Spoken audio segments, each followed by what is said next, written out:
Railway budget పై ప్రజల స్పందన ఎలా ఉందనే వివరాలను విజయవాడ నుంచి మా కరెస్పాండెంట్ దామోదర్ లైవ్ లో అందిస్తారు. Over to you Damodar.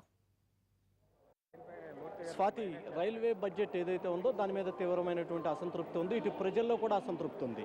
అదేవిధంగా కనుక చూస్తే రైల్వేకి సంబంధించినటువంటి కార్మిక సంఘాల్లో కూడా తీవ్రమైన అసంతృప్తి చాలా స్పష్టంగా కనపడుతోంది.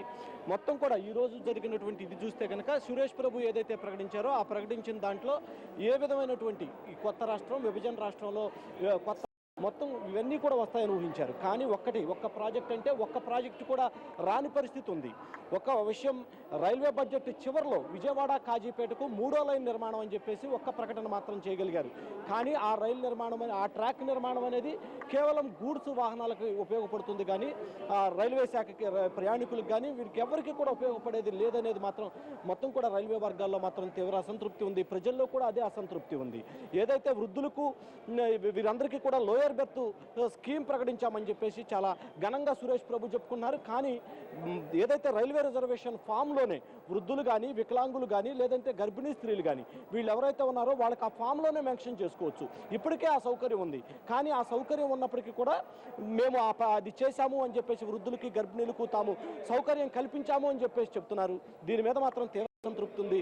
రైల్వే ప్రయాణికుల బోర్డు సభ్యుడు మనతో ఉన్నారు. చెప్పండి, ఈ బడ్జెట్ ఎలా ఉందని చెప్తున్నారు? ప్రజల ఆశలకు అనుగుణంగా ఉందా? ఒక ప్రాజెక్ట్ లేదు, ఒక రైలు లేదు, ఒక జోన్ లేదు, ఏమీ లేని పరిస్థితుల్లో ఎలా ఉందనిపిస్తోంది మీకు? ఈ బడ్జెట్ నిరాశాజనక బడ్జెట్. ఇవాళ క్యాపిటల్గా విజయవాడ డిక్లేర్ చేసి కొత్త రాష్ట్రం ఏర్పాటైన తర్వాత కనెక్టివిటీ పెంచవలసిన కేంద్ర ప్రభుత్వం కనెక్టివిటీని కట్ చేసి కొత్త రైళ్లు ఏర్పాటు చేయలేదు. మీరు చెప్పినట్టుగా మరి మనకి పెండింగ్ ప్రాజెక్టులు ఉన్నాయి. రైలు నీళ్లు ప్రాజెక్ట్ ఆగిపోయింది. అలాగే ఏపీ ఢిల్లీ ఎక్స్ప్రెస్ ప్రారంభించలేదు. అలాగే శాటిలైట్ ట్రైన్స్ ఏర్పాటు చేయలేదు, స్టేషన్లు ఏర్పాటు చేయలేదు. ఒక ఛార్జీలు మోత లేకుండా ఉన్నది ఒక్కటి తప్ప, ఛార్జీలు పెంచకుండా ఉన్న విషయం తప్ప కొత్త ట్రైన్స్ ఏమీ లేవు. మరి పెండింగ్ ప్రాజెక్టులు ఈ రాష్ట్రంలో, ఉభయ రాష్ట్రాల 29 పెండింగ్ ప్రాజెక్టులు ఏమీ ప్రారంభం కాదు. రైల్వే ఉద్యోగిగా ఈ బడ్జెట్ను మీరు సమర్థిస్తారా? సురేష్ ప్రభు ప్రవేశపెట్టిన బడ్జెట్ను సమర్థిస్తారా? ఎట్టి పరిస్థితుల్లో సమర్థించమండి. ఎందుకంటే ఈ బడ్జెట్ ఏదో కేవలం ఆనవాయితీగా వచ్చింది. జనరల్ బడ్జెట్ ముందు ప్రవేశపెట్టాలి అనే ఉద్దేశంతో ప్రవేశపెట్టడమే తప్ప దీంట్లో అటు ప్రజలకు కానీ, రైల్వే కార్మికులకు కానీ ఒరిగింది ఏం లేదు, చెప్పింది ఏమీ లేదు. వాళ్ళు ఒక విజన్ కూడా ఏం సరిగ్గా చూపించలేదు. ఎందుకంటే కొత్త ట్రైన్స్ ప్రతిపాదన అంటే పార్లమెంట్ సెషన్ లోపల మేము మళ్ళా ప్రజలకు ఎలాగూ ఒక రైలు కానీ, లేకపోతే ఒక ప్రాజెక్ట్ కానీ లేదు, ఎలాగో ఉపయోగం కనిపించలేదు. కనీసం మీ ఉద్యోగులకైనా, రైల్వే ఉద్యోగులకు కానీ, రైల్వే సంక్షేమానికి కానీ ఏమైనా చెప్పారా? ఇంతవరకు ఏం ప్రతిపాదించలేదండి. ఆల్రెడీ పోయిన బడ్జెట్లో ప్రతిపాదించిన దాని గురించి కూడా ఎలా ముందుకు తీసుకెళ్లాలో కూడా చెప్పలేదు. రైల్వే కార్మికులకి వాళ్ళకి రైల్వే కాలేజీలు పెడతామన్నారు, అది కూడా ఏం చేయలేదు. మెడికల్ కాలేజీలు పెడతామన్నారు. చెప్పండి సార్, మీరు చెప్పండి, ఎలా ఉందనిపిస్తుంది ఈ బడ్జెట్? ఇక్కడ ఈ బడ్జెట్ భారత ప్రభుత్వ సంస్థల్లో పెద్దదైనటువంటి రైల్వే శాఖకి దక్షిణ భారతదేశంలో అతిపెద్ద రైల్వే జంక్షన్ విజయవాడలో ఇవాళ మోడీ గారు సర్కార్ వచ్చిన తర్వాత ఇది రెండో బడ్జెట్.